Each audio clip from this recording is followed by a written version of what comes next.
You know, every year we get asked where our favorite place is to hunt. And doing this TV show, we've been very fortunate to get to hunt a lot of different states and even other countries. But nearest and dearest to our heart is still hunting here in North Dakota. And we've been very fortunate because 40-some years ago my father bought a place and left it to us boys.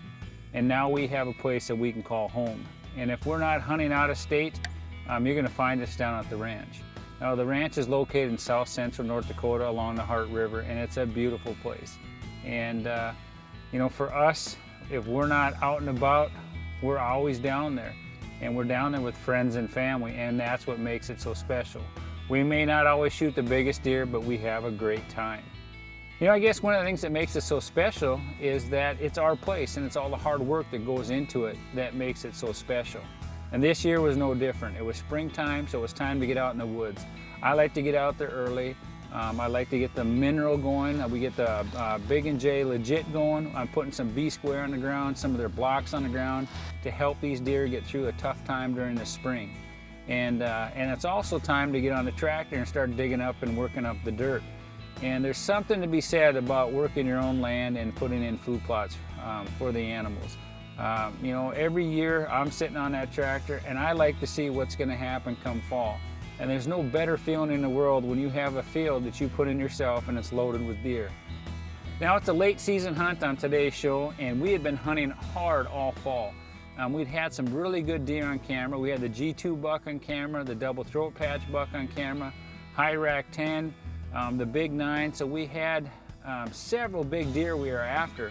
We were fortunate to knock down the G2 buck during the rifle season. But coming into late season, I got the covert cameras going again, and we found out that we had several of our big deer. And so that's what we were targeting. And we were sitting in between the food plots and their bedding area, and it proved to be a deadly tactic for this year.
Stop it.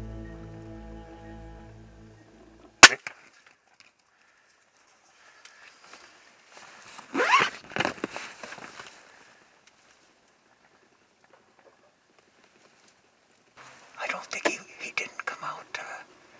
He didn't come out to the west, and I didn't see him come to the east.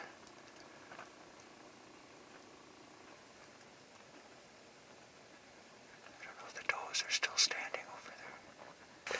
Well, we literally got into the blind, and we're only here for about 5 minutes.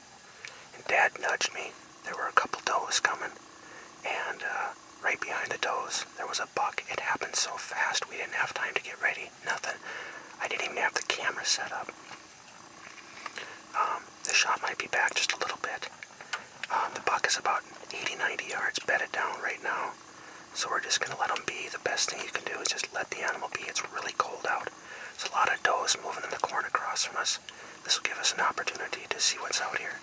The ironic part of this whole thing is we pulled trail cameras today from all of our stands. And Dad picked this one because he shot a buck here last year, but last night, not a single deer came through here. Not a single deer. And 2 nights ago, John and Shelby sat here and saw 2 deer. So in the last 2 nights, not a single deer has come through here. This buck that Dad just shot, we've never seen him on camera. It almost appeared they were just going to make a beeline right out of here. So it just goes to show, you never know.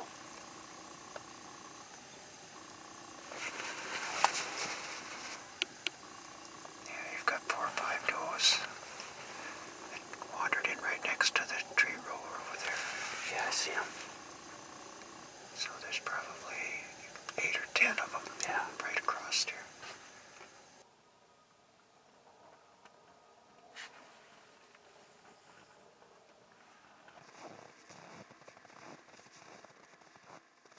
This is where he was when we got the shot. You can see where he kicked up here, and we're just going to kind of creep forward and see if we can pick up any fresh blood. I can see fresh blood right over here, so as long as we can still find good blood, we'll keep going. We lose that, we're going to wait until morning, and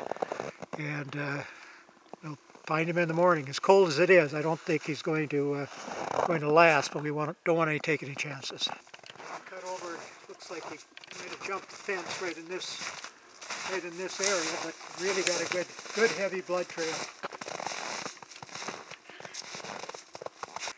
We've got real heavy blood here. He must have stopped for a second. The last we saw, he was about 50 yards directly south of here, so it looks like he isn't going to last long with as much blood as he's letting out here. Yeah, we've got a heavy blood trail all the way through here, and oh, man, this is nice. I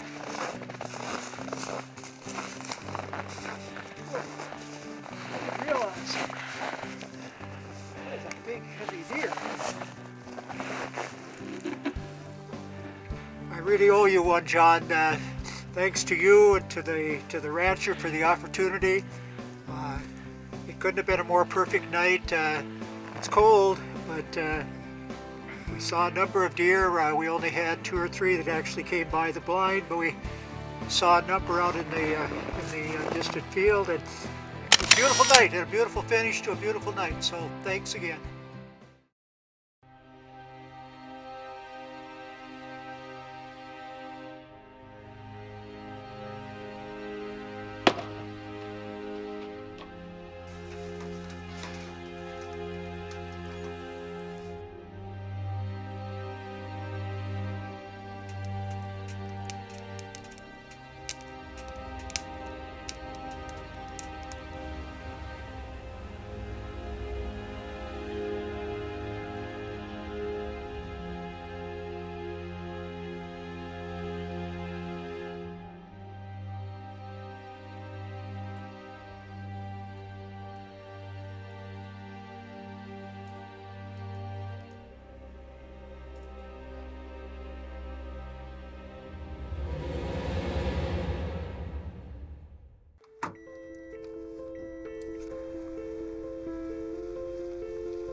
It's been about 15 minutes. We already had a doe pop up in the back. So the wind's picked up too. Got all the clothes I can get on right now. So we're just gonna sit and wait and see it'll come in.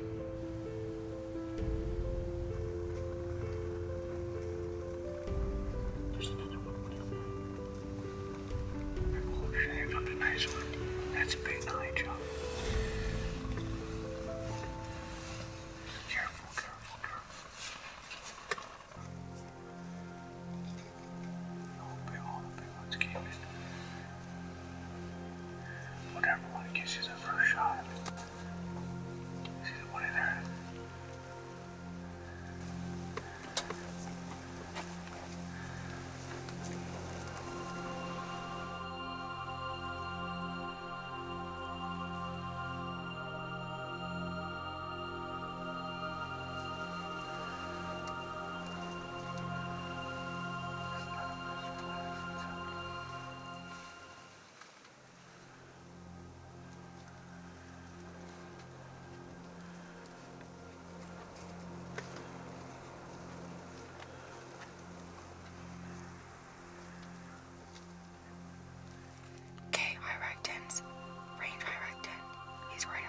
He said 28 yards. 28 yards? 28 yards. Why I think I should shoot him? No, you honey, that's 28 yards, man. The wind's blowing. I think you should wait. Just be patient. They're gonna work their way by us. Dad, we're only gonna get one opportunity. I know, honey, but we need to take a good shot. Patience. Looks like the big nine is walking around to the right. Yeah, just pay attention. Okay, just be ready.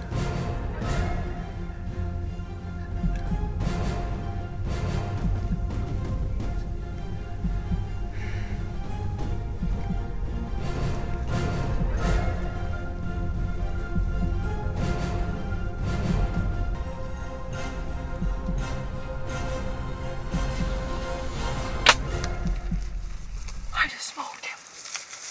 I got him. Oh.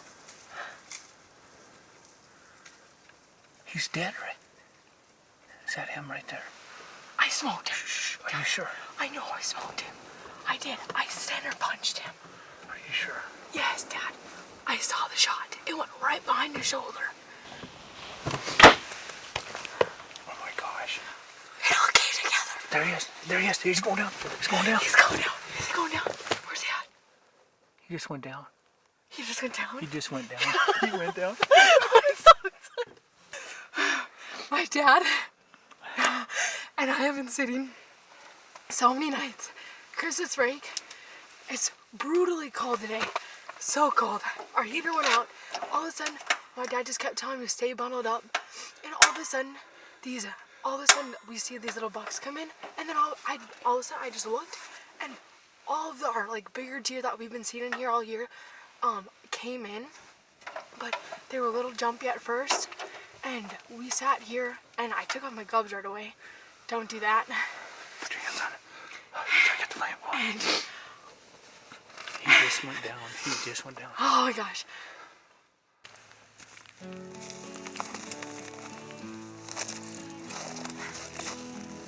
Well, we waited till dark. Now we're gonna go see if we can find my arrow, track some bud. We saw him go up over these hills. So we're gonna go check it out, see what we can find. I'm jacked.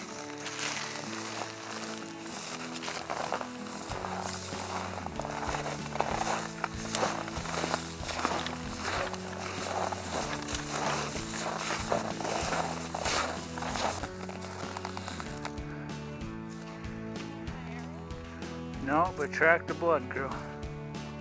Track the blood. Yeah, I knew he came up through here.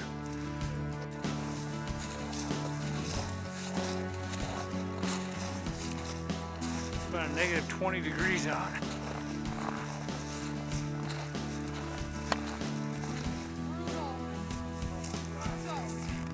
Oh my gosh, look at him! Can you move around? Look at that!